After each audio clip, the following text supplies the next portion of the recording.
સમૂચય વિકલ્પો છે, શરતી છે, દ્વિશરતી છે, એવા કેટલા છે? 5 છે. તો આપણે યાદ શું રાખવાનું? આમાં શું પૂછ્યું છે કે જટિલ સંયુક્ત વિધાનના પ્રકારોના નામ લખો એમ પૂછ્યું છે. તો જટિલ લખવાનું આપણે પહેલું કરીને. 5 છે તો આપણે જટિલ નિષેધ આવે છે તો જટિલ નિષેધક વિધાન, જટિલ નિષેધક વિધાન. બીજું જટિલ સામૂહિક વિધાન, જટિલ વિકલ્પન વિધાન, જટિલ શરતી વિધાન અને જટિલ દ્વિશરતી વિધાન. જે આ 5 છે ને મોસ્ટ ઇમ્પોર્ટન્ટ છે, જે બોર્ડની 2025ની એક્ઝામમાં પૂછાયેલો છે પ્રશ્ન ને 2026ની પ્રથમ પરીક્ષામાં ફાઇનલ જોવા મળશે અને એ પણ વિભાગ બીમાં પહેલો જ પ્રશ્ન આવશે.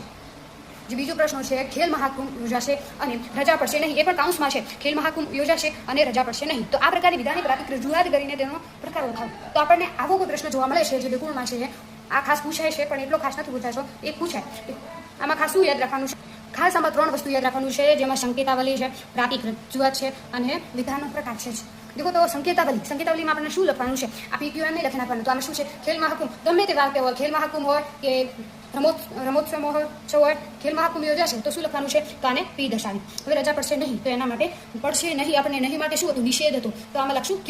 તો આપણને શું લખ્યું? P તો Q. રેડી? તો આપણે પ્રાતિક રજૂઆત એની શું મળે છે? આપણને P કર્યો તો દેખો P કર્યો છે, P અને નિષેધ Q. તો દેખો બેને જોડવાથી અને મળે છે, અને છે તો આને સમૂચય છે. તો P સમૂચય નિષેધ Q. તો એવી રીતે આપણને પ્રાતિક રજૂઆત મળશે. જેમ કે સમૂચય નિષેધ Q છે તો આપણને આ છે આપણી પ્રાતિક રજૂઆત. અને આ જટિલનો પ્રકાર પૂછે ને તો જટિલ સામૂહિક વિધાન છે. જટિલ સામૂહિક વિધાન કે સામૂહિક એટલે સમૂચયને અને શબ્દથી જોડવામાં આવે છે. તો આ વાક્યને દેખો ખેલ મહાકુંભ યોજાશે અને છે, અને એટલે આપણને યાદ રાખવાનું છે કે ઓલું શું કે સમૂચય છે.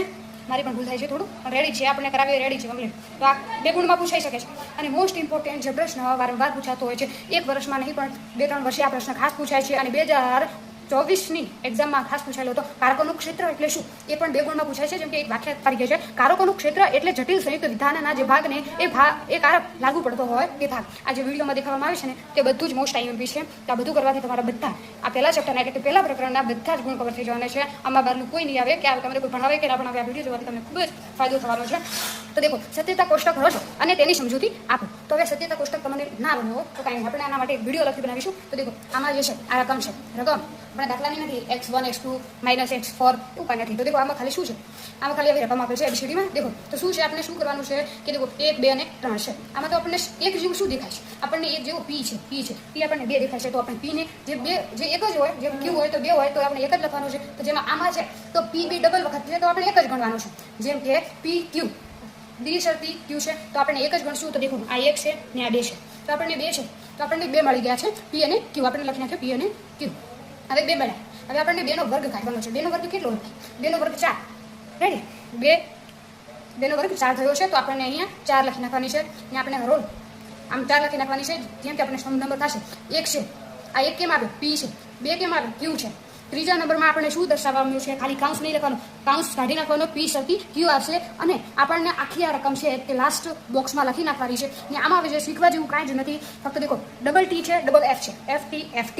તો આમાં આપણને આના આધારે લખવાનું છે. આપણે કોષ્ટક પહેલા દેખ્યા હતા નિષેધનો, સમૂચયનો, વિકલ્પનો, શરતીનો, દ્વિશરતીનો. એ પાછળનો દેખ્યો હતો તે આ કોષ્ટક માટે આવે છે. જે 2 ગુણ, 3 ગુણમાં પૂછાય છે, 4 ગુણમાં પૂછાય છે, 5 ગુણમાં પૂછાય છે. તો દેખો હવે આમાં શરતી છે. આપણે શરતી માટે શું યાદ રાખ્યું હતું કે આપણને જોવું પડે. તે માટે આપણે આ કોષ્ટક માટે કે 5 આપણે કરાવ્યા હતા ને ગોઠા, તે પહેલા 5 ગોઠા યાદ રાખવા પડે તો જ થાય. તો આપણે શરતીમાં શું હતું? શરતીમાં આપણને ખાલી શું બાબત યાદ રાખવાની હતી કે TF હોય તો જ F આવે. તો આપણે TF ક્યાં છે? દેખી TF. હા, બીજા બોક્સમાં મળી ગયો. TF હોય તો F આવી જાય. ચલો બાકીમાં તો TF નથી તો ભાઈ આપણે બાકીના બધામાં F લખીને TI લખી નાખશું. તો દેખો TF હોય તો F આવશે અને બાકી બધા નામ આપણે T લખી નાખ્યો છે. કેમ કે ક્યાંય પણ FT મેચ જ નથી એટલે કે TF મેચ જ નથી થતો. તો દેખો બસ આ કાઉન્સ પૂરો થઈ ગયો. અને એ પણ ક્યાંથી થયો? દેખો પહેલું અને આ બીજા પરથી આ શરતીનું થયું છે. રેડી? તો આપણે આગળ જઈએ છીએ. હવે આપણે આ ચોથા નંબરનો જે કોઠો એટલે કે જે ખાનું છે તે આપણે સમજવા માટે દેખો પહેલો આનો ઉપયોગ કરવો પડશે, પછી આનો ઉપયોગ કરવો પડશે. તો આ શું છે તો આપણે એ સમજી લેવાનું છે. આમાં દ્વિશરતી છે. દ્વિશરતી આપણે યાદ રાખવાનું હતું. તો શું યાદ રાખવાનું? દ્વિશરતીમાં TF હોય તો TF હોય અને FT હોય તો FT. આપણે આટલું યાદ રાખવાનું. તો આ 2 વસ્તુ યાદ રાખવાની હતી. તો આપણે જોઈએ આ કોષ્ટક છે જેમાં T છે તો આમાં T છે. ભાઈ ક્યાં મેચ નથી થતું. દેખો બીજા નંબરમાં છે FT છે. FT છે તો ભાઈ F થઈ ગયો. દેખો આ TF છે તો ભાઈ F થઈ ગયો અને TF છે તો F થઈ ગયું. તો આ દેખો પેલો T હશે ને બાકીના બધા F છે. તો આવી રીતે આપણને આ 3 છે અને આ પહેલા પરથી આપણે લીધું એટલે આ 3 અને 1 પરથી આપણે દ્વિશરતીનો કોષ્ટક છે તે છે. આની સમજૂતી એકવાર આપણે ગ્રાઇડમાંથી જોઈ લઈશું ને તો આ કોષ્ટક પરથી લખવાનું જ હોય છે. ખાલી આ કોષ્ટક ખાલી તમે કેવી રીતે લખ્યું છે ને એ ખાલી તમારે સમજૂતીમાં લખવાનું છે. તો એકવાર હું તમને પણ સમજૂતી પર દેખાડી દઉં છું કે સમજૂતી કેવી રીતે લખવી. આ દીકલો આ સમજૂતી છે, જેમ આપણે કોષ્ટક જોયું હતું, કાઉન્સ પી શરતી ક્યુ, કાઉન્સ પૂરો થાય છે અને દ્વિ શરતી ક્યુ આવે છે. તો આ જટિલ સંયુક્ત વિધાનને લગતા સતીતા કોષ્ટકમાં સ્તંભ નંબર 1 અને 2 આદ્ય સ્તંભ છે. કેમ કે પી ક્યુ અને પી છે, તો ભાઈ આપણે પી જે વસ્તુ આપણે ડબલ વસ્તુ આવે છે, ડબલ વખત આવે છે, તે આપણે એક વખત જ લખવાની છે. જેમ કે ડબલ પી છે તો આપણે 1 લખ્યો અને ક્યુ 1 તો 2 આદ્ય સ્તંભ થયા, જ્યારે બાકીના 2 ગૌણ સ્તંભો છે. તો સમગ્ર જટિલ સંયુક્તમાં વિધાનની રજૂઆત થયેલી છે. તો આખા કોષ્ટકની રજૂઆત સ્તંભ નંબર 4માં થયેલી જોવા મળે છે. જેમ કે 4માં જોતા પ્રમાણે નીચેલી એટલે કે જણાઈ આવે છે. પહેલી હરોળ છે, બીજી હરોળ છે, ત્રીજી હરોળ છે, ચોથી હરોળ છે. એવી રીતે આપણે 4, 5 જે 8 હરોળો આપી હોય તે આપણને લખવાની છે.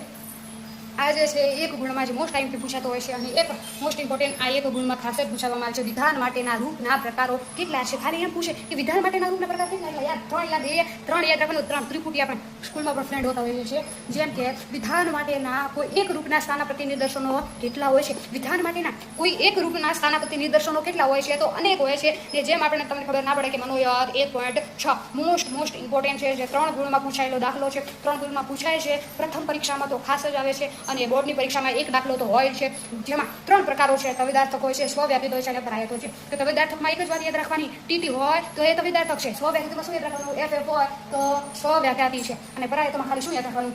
થોડાક ટી હોય, થોડાક એફ હોય, બંનેનું મિશ્રણ હોય તો આપણે પરાયત યાદ રાખવાનું છે. આવી રીતે આપણે કોષ્ટક લખવાનું છે. જે આપણે કોષ્ટક જોઈ શકીએ છીએ.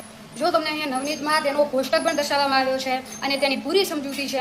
આ કોષ્ટકનો વિડીયો આપણે અલગથી એકવાર બનાવીશું, જેમાં તમને સારી રીતે અને સરળ રીતે ખબર પડે. તો આપણે દેખી જે મોસ્ટ આઈએમપી છે, જે આ 3 ગુણમાં ખાસ જ પૂછાય છે, જે આપણને આ સ્ક્રીન પર છે તે તમારે નોટ કરી લેવાનો છે. તો આનો નોન વિડીયો આવશે, જે તમને શીખવાડવામાં આવશે કે કોષ્ટક કેવી રીતે દોરવું, કેવી રીતે તેની રકમ પરથી કેવી રીતે આપણને આદ્યસ્તંભ છે, ગૌણ સ્તંભ છે તે લખતા શીખવું. તેનો સ્પેશિયલ એક વિડીયો આવશે, જે તમારે જોવાનો જરૂર છે. આ બીજો દાખલો છે, જે મોસ્ટ આઈએમપી છે, જે તમને સ્ક્રીન પર દેખાડવામાં આવે છે. તો આપણને